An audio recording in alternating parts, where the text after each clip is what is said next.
Heute geht es um das Thema Religion und die Götterwelt von Kinmen. Natürlich sprechen wir über die berühmten Windgötter, aber wir sprechen auch über Tradition und Geschichte der Insel. Also legen wir los.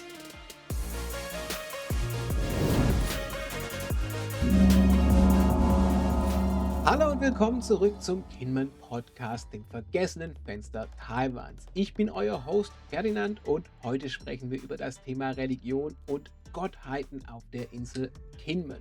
Ein schwieriges Thema für mich, denn ich bin einerseits nicht besonders religiös und andererseits gibt es relativ wenig Quellen online über dieses Thema und wenn, dann meistens nur auf Chinesisch. Und trotzdem gebe ich natürlich alles, um euch das Thema näher zu bringen. Ich habe hier viel vor Ort recherchiert und viel nachgefragt.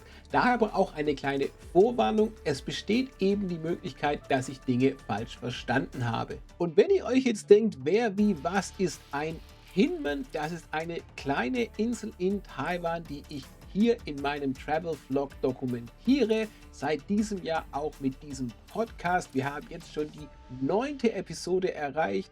Wenn ihr mehr Bildmaterial oder eine Einführung wollt, checkt einfach meinen Travel Vlog, checkt meine Kinmen Travel Tales Playlist für mehr Informationen. Natürlich kommen wir gleich noch zu den berühmten Windgöttern der Insel, aber ich will erstmal allgemeiner einsteigen. Das Thema Religion ist sehr wichtig auf Kinmen. Das merkt man allein daran, dass es auf der Insel über 100 Tempel gibt. Wenn es um die Frage des persönlichen Glaubens geht, dann ist Kinmen nicht wirklich anders als der Rest von Taiwan. Etwa 35% aller Taiwanesen sehen sich als Buddhisten und rund 33% sehen sich als Daoisten. Manche sind beides gleichzeitig. Und dann gibt es noch den chinesischen Volksglauben, auch Shenismus genannt, der in Taiwan und damit auch auf Kinmen eine wichtige Rolle spielt. Im Gegensatz zum Daoismus und zum Buddhismus gibt es im Shenismus keine eigene Theologie, es gibt keinen Klerus und keine Organisation, sondern eher vor allem Riten und Bräuche, die über Generationen weitergegeben werden. Bei dem Blick auf diese Statistiken muss ich immer so ein bisschen schmunzeln, denn ich glaube, dass die Anzahl der Menschen in Taiwan, die im Alltag Religion praktizieren, tatsächlich ein bisschen höher ist. Zum Beispiel habe ich das chinesische Neujahrsfest einmal in einem Tempel verbracht. Die sind da 24 Stunden lang über mehrere Tage geöffnet. Und ich kann euch sagen, dass für viele Menschen in Taiwan der Tempelbesuch oder ein oder mehrere Tempelbesuche ein fester Bestandteil der Neujahresfeierlichkeiten sind. Vielleicht aus Tradition, vielleicht einfach aus Spiritualität. Und ich bin mir aber sicher, dass die meisten von denen sich trotzdem nicht als Anhänger von Buddhismus oder Daoismus sehen und eben trotzdem in die Tempel gehen. Was ich sagen möchte, ist, dass in Taiwan das Thema Religion keine so eine Schwarz-Weiß-Frage ist. Religion spielt eine große Rolle. Ihr habt überall Tempel, ihr habt überall Schreine. Die Leute leben das irgendwie im Alltag. Sie sehen das aber nicht so als eine richtige Hauptreligion, der sie streng folgen. Aber das ist nur meine Meinung. Hinterlasst gerne einen Kommentar, wenn ihr dazu was zu sagen habt. Aber zurück zu Kinmen und hier kann man auch sagen, dass Religion eben eine Mischung aus Folklore, aus Tradition, aus religiösen Einrichtungen und Institutionen und eben vielen anderen Dingen ist.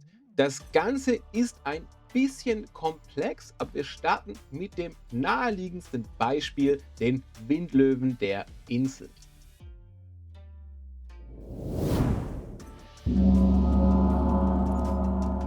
Wenn man als Ausländer oder Ausländerin nach Kinmen kommt, dann erscheinen die Windlöwen zunächst wie eine Art Maskottchen, wie eine Touristenattraktion. Das ist aber weit gefehlt. Die Steinstatuen gehen zurück auf die Tang-Dynastie.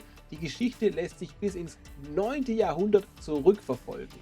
Tatsache ist auch, dass in der Yuan-Dynastie Kinmen besonders stark von Monsun- und Sturmschäden betroffen war, weil die Insel zuvor stark abgeholzt wurde. Es gab also keinen Schutzmechanismus, der eben Winde und Stürme von der Insel abhalten konnte. Es gab also ein menschengemachtes Umweltproblem durch die Stürme und die Lösung zur damaligen Zeit waren eben diese Windlöwen-Steinstatuen. Die gab es vorher schon auf dem chinesischen Festland Und dann haben eben die Kinmenesen angefangen, die auch auf der Insel, auf ihren Häusern, auf ihren Höfen aufzustellen.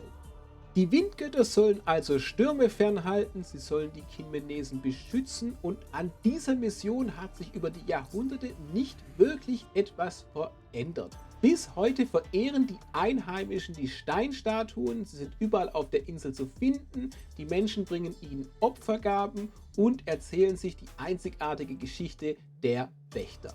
Wenn ihr als Tourist nach Kinmen kommt, dann könnt ihr die Steinstatuen besuchen. Es gibt überall Karten. Offiziell gibt es 42 Windlöwen. Es gibt auch eine App, die euch beim Suchen hilft. Wenn ihr auf Google Maps schaut, werdet ihr über 200 Windlöwen finden. Das liegt daran, dass neben den offiziellen Steinstatuen auch viele Privatpersonen und Organisationen eigene Windlöwenstatuen aufstellen. Ich habe euch unten weitere Informationen verlinkt, wie ihr die Windlöwen finden könntet und mehr Hintergrundgeschichte dazu angefügt. Ich kann euch jetzt aber schon verraten, dass wenn ein Windlöwe ein Cape trägt, dann ist das wahrscheinlich eine Windlöwin, dann ist es ein weiblicher Windlöwe. Heute sind die Windlöwen so eine Mischung aus Folklore, Tradition und echter Götterverehrung. Außerdem gibt es immer wieder coole Aktionen, die diese alte Tradition in die Moderne bringen. Ich habe die App erwähnt und wenn man eine ausreichende Anzahl von Windlöwen, von den offiziellen Windlöwen besucht hat, dann kann man sich bei der Touristeninformation ein Geschenk abholen. Soweit ich weiß, gibt es dann eine Windlöwenstatue. Ich muss noch dazu sagen, dass die Windlöwen vor allem auf Kinmen, auf der großen Kinmen-Insel zu Hause sind. Die kleinere Hauptinsel Xiaojinmen steht stattdessen unter dem Schutz der Windhühner oder der Windgockel.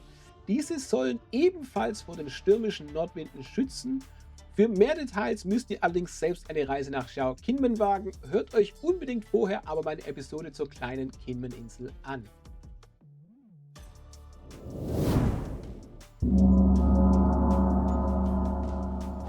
Verschiedene Tempel bedeutet auch jede Menge verschiedene Straßenumzüge und religiöse Festivitäten. Und die alle eint, dass ich nicht wirklich Ahnung habe, was die da eigentlich machen. Und trotzdem möchte ich mich natürlich nicht komplett dem entziehen. Ich möchte natürlich so ein bisschen wissen, was da vorgeht und teile mein beschränktes Wissen gerne mit euch. Zum Beispiel habe ich an der Frühjahresparade am 20. Tag des Mondkalenders schon ein paar Mal teilgenommen. Das ist der Geburtstag von Su Fu Shichen Shui. Das genaue Datum richtet sich also immer nach dem Lauf des Mondes und wird jedes Jahr neu festgelegt. Dabei gibt es ein riesen Volksfest, es ist ein riesen Tamtam, es ist wirklich viel los. An diesem Tag gibt es in der Hauptstadt Xincheng ein riesiges Fest. Es hat so ein bisschen was von Volksfest. Mich hat es so ein bisschen an die Fastenzeit in Süddeutschland erinnert.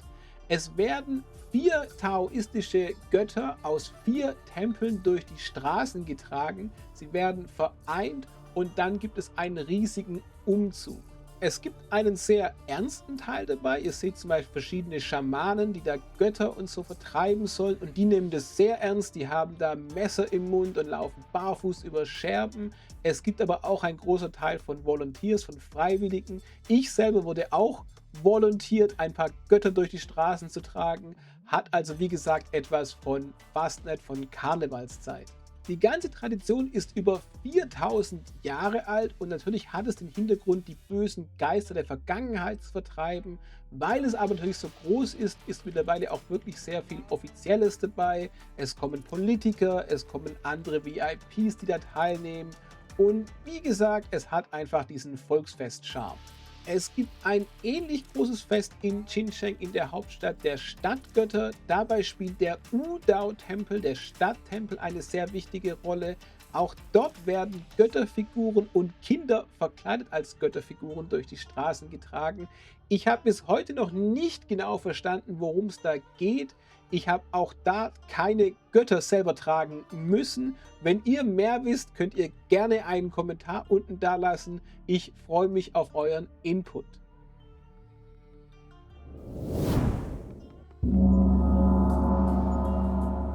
Es ist immer schwierig, den richtigen Zugang zur Götterwelt von Kinmen zu finden. Ich bin selber kein Daoist, ich bin kein Buddhist und ich weiß nur, dass es sehr viele Gottheiten und Bodhisattvas gibt. Und natürlich haben die ganzen Tempel da nochmal eigene Regeln. Ich versuche euch aber mal ein paar besonders herausragende Tempel vorzustellen. In der Podcast-Episode zur Natur von Kinmen haben wir den Hai-In-Tempel bereits erwähnt, weil wir ja auf dem Taiyu Mountain machen. Der Hai-In-Tempel ist ein sehr schöner und sehr prächtiger Tempel. Besucht diese Tempelanlage, wenn ihr auf Kinmen seid. Hai-In bedeutet so viel wie Meer- oder Strandstempel, weil wenn ihr auf dem Tempel seid, ihr seid auf dem Berg und auf die Küste schaut, dann sieht ein Fels so aus wie ein Stempel. Der buddhistische Tempel wird heute noch von Mönchen bewohnt. Es gibt eine große Buddha-Statue und einiges zu entdecken, also auch sehr interessant für Nicht-Buddhisten. Nicht alle Tempel und nicht alle Gottheiten sind so alt. Es gibt aber auch einige neuere Tempel, die trotzdem eine wichtige Rolle auf Kinmen spielen. Ein Beispiel ist der Li Guangjia Tempel. General Li Guangjia fiel im Jahre 1949 im Battle von Guningtou. Sein Einsatz führte dazu, dass Kinmen erfolgreich verteidigt werden konnte und bis heute eben nicht Teil von China ist, sondern Teil von Taiwans. Für ihn gibt es einen eigenen Tempel, er wurde also zur Gottheit erhoben und dient als Beschützer der Soldaten auf der Insel. Und natürlich pilgern aus diesem Grund sehr viele Armeeangehörige zum Tempel. Ich habe diesen Tempel auch in meinem Video zu Götter von Kinmen mir angeschaut. Schaut euch das Video an, wenn ihr mehr wissen möchtet.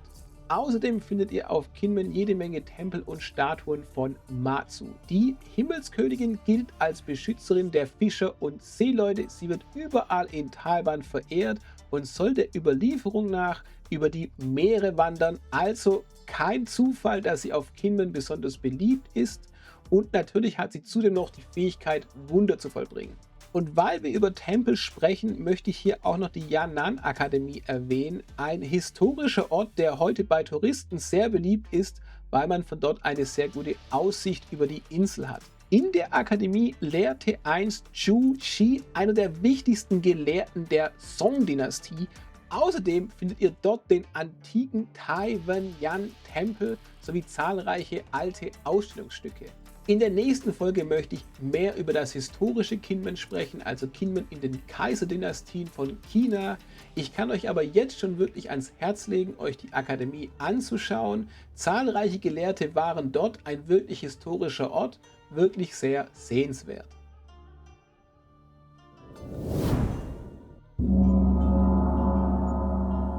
Bevor wir Schluss machen, möchte ich noch kurz erwähnen, dass mir persönlich immer wieder Falun Gong-Werbung und Falun Gong-Anhänger auf Kinmen ins Auge fallen. Die Religionsbewegung ist in Taiwan nicht verboten, es gibt hier Religionsfreiheit, aber natürlich sind Falun Gong-Positionen zum Thema Homosexualität, gemischtrassige Ehen, Feminismus und Schulmedizin aus meiner Sicht doch ein bisschen fragwürdig. Wenn ihr selber religiös seid, dann könnt ihr ohne Sorgen nach Kinmen kommen. Es gibt christliche und muslimische Gemeinden auf der Insel. Es gibt auch entsprechende Gebetshäuser. Erwartet keine prachtvollen Moscheen und erwartet keine riesigen Kirchen. Die Gemeinden, die Kommunen sind eher klein und trotzdem habt ihr natürlich die Möglichkeit, im normalen Rahmen eure Religion auszuüben. Ich kann euch zum Beispiel aus eigener Erfahrung sagen, dass es für ausländische Studierende an der Universität einen eigenen Gebetsraum gibt. Und Religionsfreiheit ist den Leuten hier, glaube ich, auch wirklich wichtig. Und das war doch ein sehr schönes Schlusswort. Ich weiß, eher eine kurze Episode, aber wie gesagt, Religion ist nicht so mein Thema. Ich hoffe, ihr konntet trotzdem ein bisschen was mitnehmen. Wie angemerkt, sprechen wir in der nächsten Folge mehr über das historische Kinmen. Ich hoffe, wir hören uns wieder. Bitte lasst ein Like da und ansonsten euch eine gute Zeit. Tschüss. Thank you so much for watching. Hope to see you soon. Like and subscribe.